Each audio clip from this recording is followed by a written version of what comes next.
धन आवश्यक है ऋषि अत्रि, क्योंकि धन मूल आवश्यकताओं को पूरा करने में सहायक होता है।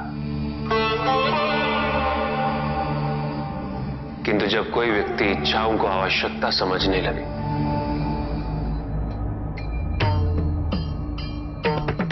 तो धन कितना ही क्यों ना पर्याप्त नहीं होता,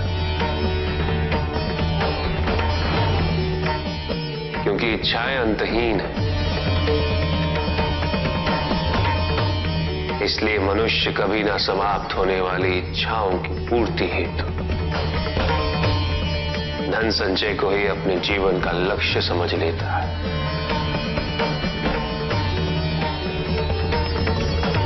वो लोभी बन जाता है।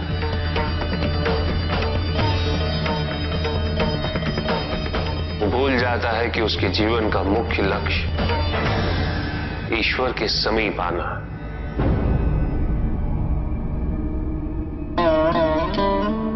ऐसे लोभी व्यक्तियों को अपनी मृत्यु के समय भी यही दुख रहता है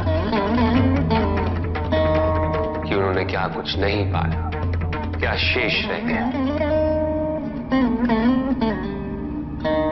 ऐसे समय में वो एक क्षण के लिए भी ईश्वर का स्मरण नहीं करते, अपने जीवन की निरर्थकता और व्यर्थता का बोध नहीं होता। मिलना चाहिए। धन चाहे कितना भी हो ऋषि अत्रि, मूल आवश्यकताएं तो केवल उतनी ही। तन ढकने के लिए वस्त्र, पेट भरने के लिए आहार और शरण के लिए भवन। इन आवश्यकताओं के पूर्ण होने के पश्चात जो भी है वो इच्छा है। धनी व्यक्ति के पास जो भी अतिरिक्त धन होता है वो उसे दान करना चाहिए, उनके उद्धार के लिए जो अपनी मूल आवश्यकताओं को पूरा नहीं कर सकते।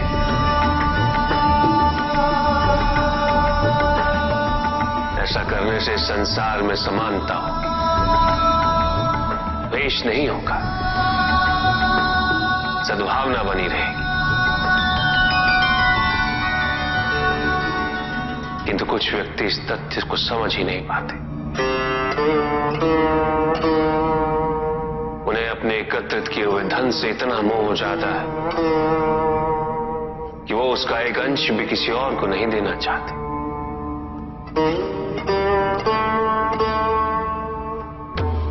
ऐसे व्यक्तियों की सूची में सर्वप्रथम स्थान कुबेर का है।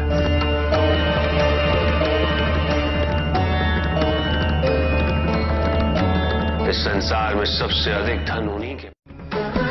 शक्तिशाली बनना अत्यंत कठिन है, किंतु उससे भी कठिन होता है शक्तिशाली बने रहना। और इसके लिए आवश्यक है कि हम शक्तियों से प्राप्त हुए उत्तरदायित्व का सम्मान करें।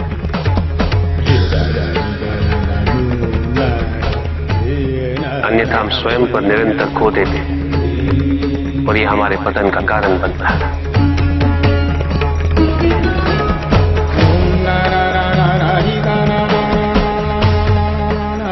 युद्ध में की गई भूल और उपलब्धियों से कुछ न कुछ सीखना आवश्यक है कार्तिक।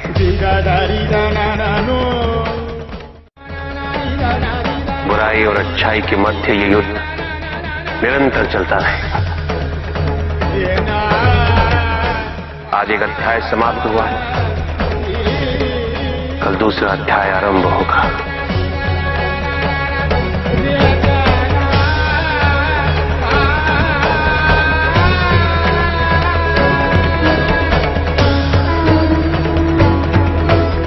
जब तक इस समस्त संसार में बुराई है तो अच्छाई भी होगी,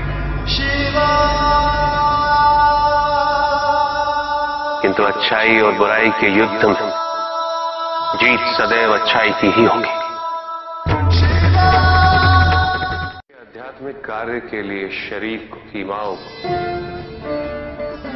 और अहम को तोड़ना और उसे पार करना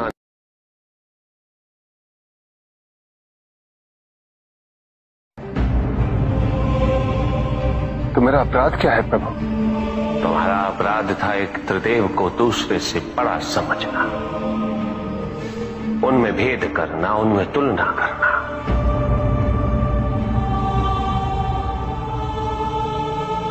यही थी तुम्हारी भूल। तुम ये समझने में असफल रहे कि त्रिदेव तो एक है, समकक्ष है, कोई भी किसी से बड़ा नहीं और कोई किसी से छोटा नहीं, कोई भी किसी से अधिक महत्वपूर्ण नहीं और कोई भी किसी से कम महत्वपूर्ण भी नहीं। तुमने जो कुछ भी किया वो भक्ति नहीं थी निकस। भक्ति के नाम पर किया जाने वाला अहंकार था वो कि तुम्हारे आराध्य सबसे महत्वपूर्ण है। कैसे भक्त हो तुम में जो ये भूल गए कि तुम्हारे आराध्य के भी आराध्य नारायण।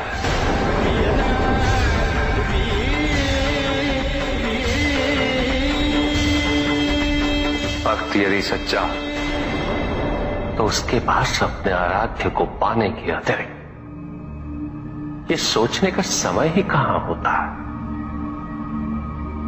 कि उसके आराध्य से महत्वपूर्ण भी कोई है या नहीं। वो तो प्रतिपल अपना ध्यान केवल अपने आराध्य पर ही स्थिर रखता है और जब ऐसा होता है निकस तो ना तुलना होती है, ना प्रतिस्पर्धा होती है और ना ही किसी प्रकार की कोई ईर्ष्या होती है। बात तो केवल आनंद की अनुभूति ही विद्यमान होती है।